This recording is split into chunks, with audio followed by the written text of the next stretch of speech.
நமஸ்தே. மத்தியமால translation part 3 பார்க்கலாம். இதில் coconut ட்ரீயை பற்றி சொல்லியிருக்காங்க. சரியா, பார்ப்போம். दक्षिण भारत इन करीब करीब सब जगहों में नारियल होते हैं. दक्षिण भारत ना साउथ इंडिया, मैम ना इन, करीब करीब ना ऑलमोस्ट, ரெண்டுமே ஒரே வேர்டு தான். ஆல்மோஸ்ட், சப்னா ஆல், जहाँ அப்படின்னா places, in नारियल होते हैं ना कोकोनट grown है ना आर. So இப்போ இதை சென்டென்ஸ் மேக் பண்ணா, coconut is grown almost at all places in the South India அப்படின்னு சொல்லணும்.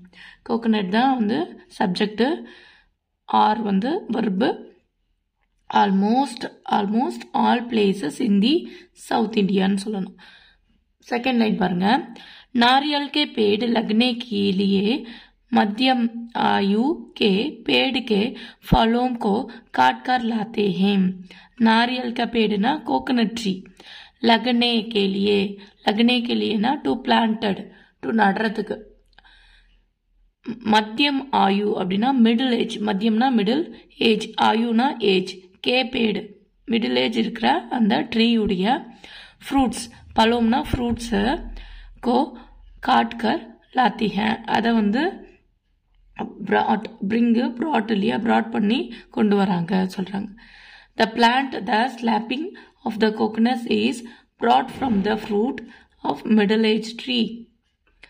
काटने के लिए एक महीने के बाद, काटने ना कटिंग, आफ्टर कटिंग, एक महीने ना 1 मंथ के बाद, आफ्टर के बाद ना आफ्टर, उनके जमीन में गड ले देते हैं. जमीना ग्राउंडல பிளான்டட், கட் அப்படின்னா பிளான்டட், அது பிளான் பண்றாங்க. It's கீப்ட் under the ground after it's separate from the tree. 1 மந்த்துக்கு அப்புறமா அதை நடுவாங்க அப்படின்னு சொல்றாங்க. जब वे 8-9 महीने के पौधे हो जाते हैं, எப்போ 8-9 मंथ प्लांट आगुदो, तब उनके उठाकर दूसरे जगह पर गड देती है.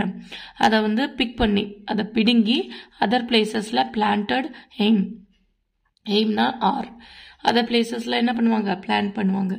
After the become the plants 8 or 9 months, they are planted in the different places in the lead lift பண்ணி என்ன பண்ணுவாங்க, டிஃப்ரெண்ட் பிளேஸ்ல நடுவாங்க. मछलियां की गद से उनके पौधे बहुत अच्छे बढ़ सकते हैं.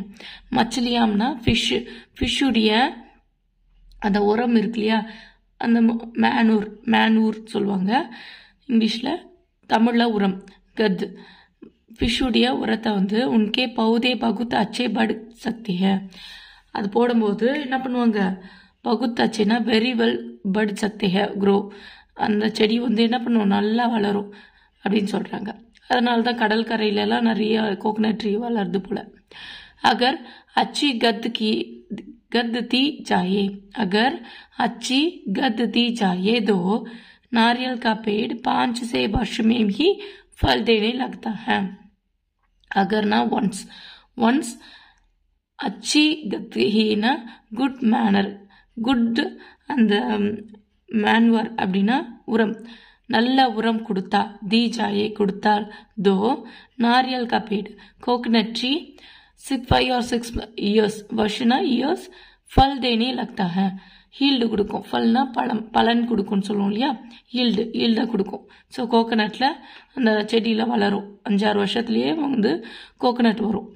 नारियल का पेड़ वर्ष में 3-4 बार या इसको अधिक बार भी फल देती है. नारियल का पेड़ ஒரு இயர்ல 3 or 4 டைம்ஸ் इसके अधिक, அதை விட இல்லைன்னா அதை விட more times also yield given. ஹீல்டுனா அந்த பலனை கொடுக்கும், பலன்னா அது கோகனட்டை கொடுக்கும் அப்படின்னு சொல்றாங்க. இது கோகனட்டை பத்தி ஒரு டிரான்ஸ்லேஷன் தான், ஈஸியா இருக்கு இல்லையா. இது ஒரு வாட்டி வாசிச்சுட்டு நீங்க எக்ஸாம் போனாலே போதும், அங்க போய் எழுதிடுவீங்க. ஒரு வாட்டி வாசிக்கிறேன் பாருங்க. Coconut is grown almost at the all places in South India. இதுதான் நீங்க எழுத வேண்டியது, தமிழ் ஆர் இங்கிலீஷ்ல எழுதணும். To planted, the sapling of the coconut is brought from the fruit of a middle-aged tree. It kept under the ground after it separated from the tree. After they become the plants of 8 or 9 months, they are planted at different places, duly lifting. The plants are grown rapidly by using fish manure. If proper manure is given, the coconut trees will be ready to healed within 5 to 6 years. The coconut tree healed thrice or 4 times a year. தென்னிந்தியாவில் ஏறக்குறைய எல்லா இடங்களிலும் தென்னை மரங்கள் இருக்கின்றன. தென்னை பயிரிட நடுத்தர வயதுடைய மரங்கள் இருந்து முற்றிய காய்களை பறித்து கொண்டு வருகிறார்கள். பறித்தெடுத்த 1 மாதத்திற்கு பின் அவற்றை நிலத்தில் புதைத்து விடுகிறார்கள். அவை 8 அல்லது 9 மாத கன்றுகளாக இருக்கும்போது அவற்றை எடுத்து வேறு இடத்தில் நடுகிறார்கள். மீன் உரமிடுவதால் அப்பயிர்கள் நன்கு வளரக்கூடும். நல்ல உரமிட்டால் தென்னை மரம் 5 அல்லது 6 ஆண்டுக்குள் பலன் தர தொடங்கிவிடும். தென்னை மரங்கள் வருடத்திற்கு 3 அல்லது 4 முறையோ அல்லது அதற்கு அதிகமான பயனை தருகின்றன அப்படின்னு சொல்றாங்க. இது தமிழ்ல எழுதுறவங்களுக்கு தமிழ்ல, இங்கிலீஷ்ல எழுதுறவங்க இங்கிலீஷ்ல. ஓகே, சரிங்களா? ஒரு வாட்டி வாசிச்சு இங்கே எக்ஸாமுக்கு போய் எழுதுங்க. தன்யவாதம்.